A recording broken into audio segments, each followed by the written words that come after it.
I realized that I knew, it was, from the moment I came into my sexuality and I started maturing in that way, I just never thought of the opposite sex in that way. I just went straight to guys. And my experience was super sad, I guess, like I would assume everyone else's experiences was. Growing up Mormon, you grow up around your family members and your friends, and I grew up in Happy Valley, where, right next to the temple, right next to, in the thick of it. So I was growing up in a reality where who I was as a person, and I believe that, and it's important for people to understand that this part of who we are is inseparable from us, as the color of our skin, our sex, whether you're a man or a female. Like, this isn't something that we can take away. It's not something that can be fixed.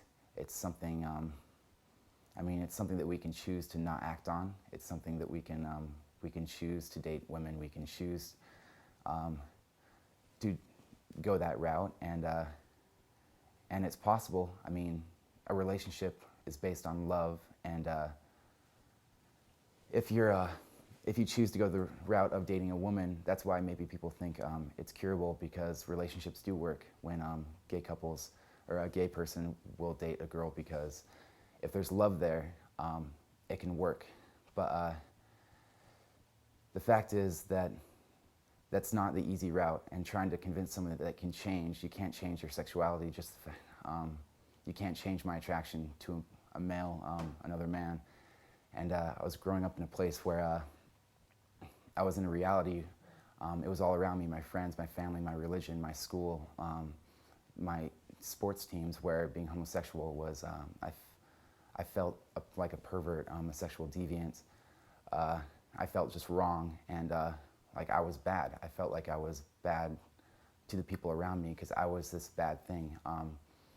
And I was so scared, and I was going throughout my life in fear and in constant hiding, because I felt that if people saw me for who I truly was, everything about me, if they saw all of me, and being homosexual is a small yet big part of me, just like the color of the skin of a black man. It's a small part of who they are, but at the same time it's huge.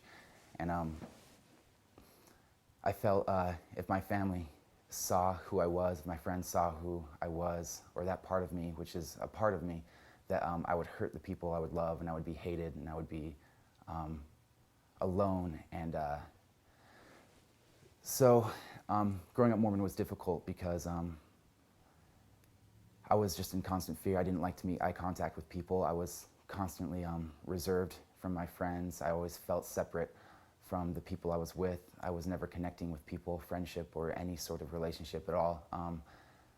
I talk with my mother right now, and the relationship that we had together is completely separate, because she grew up and she's always loved me, and she's always will love me. But I didn't feel wholly loved by her, because I didn't feel wholly seen. And how can you know? Because people, you can't see our sexuality like you can see the color of skin, like the color of someone's skin. So she didn't know that she was not, like, I didn't feel safe around here, because she was a Mormon, and I knew her, like, I knew the way she talked about homosexuals, the church talked about homosexuals, my friends talked about homosexuals, and they're all bad. It was all bad, so I felt like a bad person, and I was scared to be seen by people. So growing up like that was hard, because I don't feel like people ever truly grow as a person, a soul, or a spirit until they're wholly loved, until they're seen by a person, and I never felt that. Up until I hit rock bottom, there was a time in my life where I hated myself.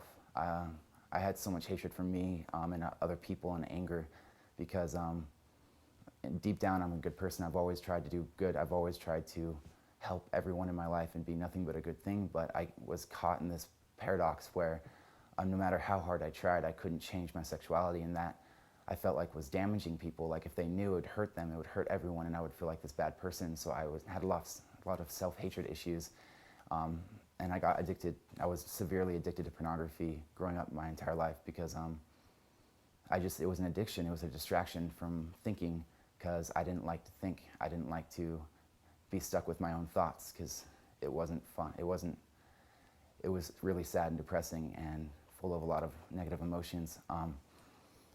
So growing up, it's really dangerous for kids like me growing up Mormon, because if they experience it in the same way that I did, they have a lot of self-hatred issues, and then the relationships they seek out are, I sought out people in my life who treated me badly, and they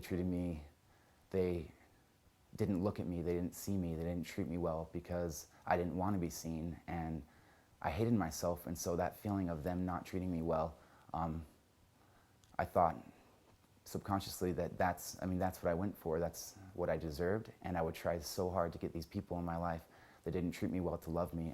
And this was my dating experience when I first, because we don't have that childhood, like playful.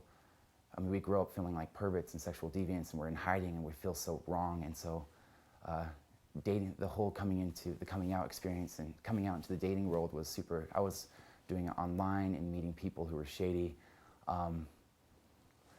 And I would find these people, one in particular that I found, and he didn't see me, and I didn't drink at this time. I didn't drink alcohol because growing up I never did drugs, never drank, never did anything because I saw my friends doing it. I didn't want to be a part of it. But this person was drinking and he was doing drugs in front of me. He was older, and the way he treated me was super bad. And I was trying so hard to prove to him that I was worth loving. And in these last few years, I've really done a lot of introspection and self-discovery, and found out that I'd seek out these relationships because I was trying to prove to myself that I was worth loving. And it wasn't till, so after this, after that guy, after so much, I hit rock bottom where, because of the people that I had invited into my life, they're not evil people, they're not bad people, they treated me badly. My life was in chaos. I didn't have a job. I was living in my friend's closet, under his stairs. I had gotten an STD from this person, and I came out of the closet, and it was going super bad because my parents, my mother felt a need to protect my daughter, or her daughter, my sister, from me, from this part of me. And the feeling that the people you love need to be protected from you is super hard to deal with. And I hit rock. I just didn't feel loved, and I got into drugs, and miraculously fell into the arms of the two most important people. There's three of the most important people that I've ever met, where I found out that we don't grow as spirits, we don't grow as people until we're fully loved and seen. I was a wreck. I was in a bad place, and I was trying so hard. I've always been trying so hard to be a good person. I've always been trying so hard to never do anyone any harm, because I've had this fear that I'm a bad person my entire life. And I would never, like in my dating, I would always put myself in bad situations, and get drunk, and put the control in someone else's hands, because I didn't want to inflict my sexuality on anyone else, because I thought I didn't want that on my conscience, that I was doing that to someone else, because I grew up my entire life feeling that it was bad and perverted, and in that I was taken advantage of a lot, and damaged and hurt, and treated badly. But through all of this,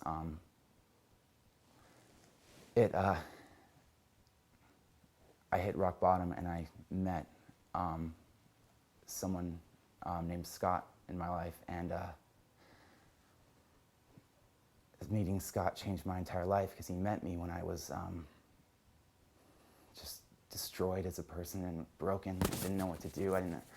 I couldn't take care of myself financially. I was fighting with my family, trying to be understood and accepted. Because of the negative people in my life, I felt like that was like reverberating or coming through me and affecting other people in my life negatively. And I met Scott, and he let me live on his couch for 4 months, and he never once took advantage of my vulnerability. He just loved me and was a friend to me. He played volleyball with me. He just hung out with me and did nothing but just love me. And I couldn't hide anymore. I couldn't hide behind me because there was nothing left to hide behind. I'd hit a place in my life where I was so uncomfortably exposed, and there was nothing I could do about it, and it was just the worst. And I mean, I met Scott, who's another gay man, and he didn't take advantage. He didn't try to date me. He just and Jared, Scott and Jared, I met at the same time, and they let me live with them on their couch for 4 months, and never made me feel bad about the situation, but just constantly supported me and helped me. They helped me find jobs. They anyway, so meeting someone like that, where I felt seen for the first time in my entire life. I came out of the closet, a big part of which because I met someone, for the first time I met someone, before I met Scott and Jared, I met a man named Cody Derrick, and for the first time, I met someone in my life that I looked up to. Like, he was a homosexual who was confident, intelligent, a businessman. He was all these things that the people in my life, the homosexuals, the gay people in my life weren't. And that's all it took for me to come out of the closet, is just seeing there was something to aspire to. I could love myself. I could be confident. I could be all these things. And anyway, so when I moved in with Scott, he started loving me in the way that no one else had ever loved me before, where he saw all of me and loved every single part of it. So meeting someone like Scott in my life, Scott Boer, completely altered the direction, will pave the road before me, I guess, with, it's the kind of impact it has on you, to feel loved completely and wholly,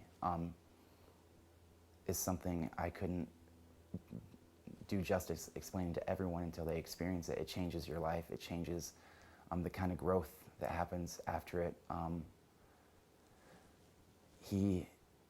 And it wasn't easy. I resisted. When we started dating, the sex that we were having was intimate and loving, where he was trying to make me feel good, and I was uncomfortable, and I fought with him, and I was mean to him at times. And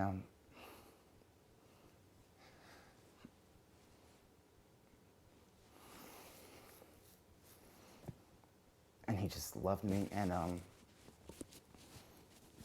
this is what we do. Like, for the first time in my life, I had someone who loved me, and I didn't like him for it. Like, it made me not want to be around him. It made me want to push him away because he loved me, and I didn't love myself, and so it just made me so uncomfortable that he would want to, like, make me happy instead of making himself happy. And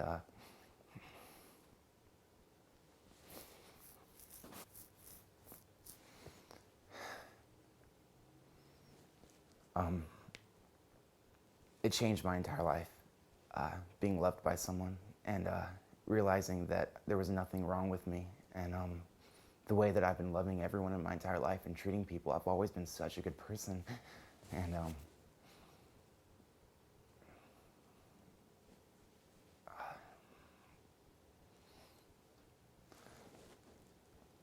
so that's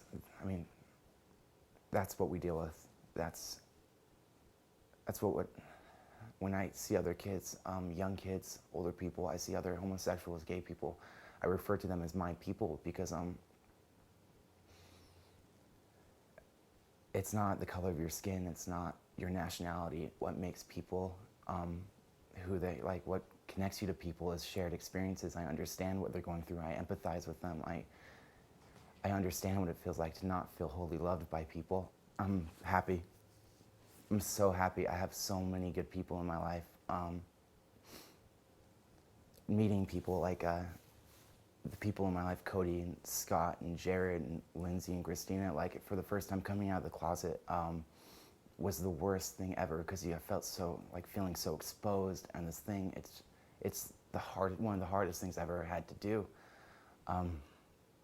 But since my life has done nothing but get richer, the people in my life love me for all of who I am. I'm happy in all of my relationships. I'm happier with my mother. I'm happier with my father. I'm happier with my family. I'm happier with my friends who are still Mormon. I'm just happy.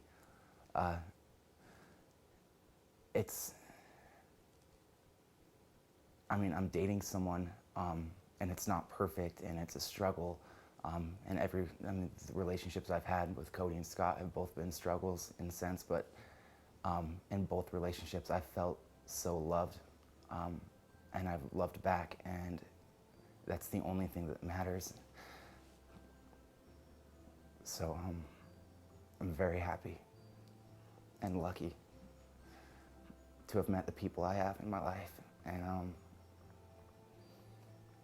I guess, the point of this, or I hope what the point would be, is to reach out to the kids who, like me, the kids who are still in a place, whether it's religious or whether it's whatever it is, where you're gay and you're feeling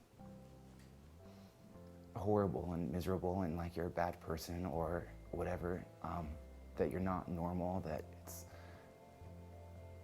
it just gets so good. It gets so good after you find the right people, the people who just love you. It's out there. There's so many good people.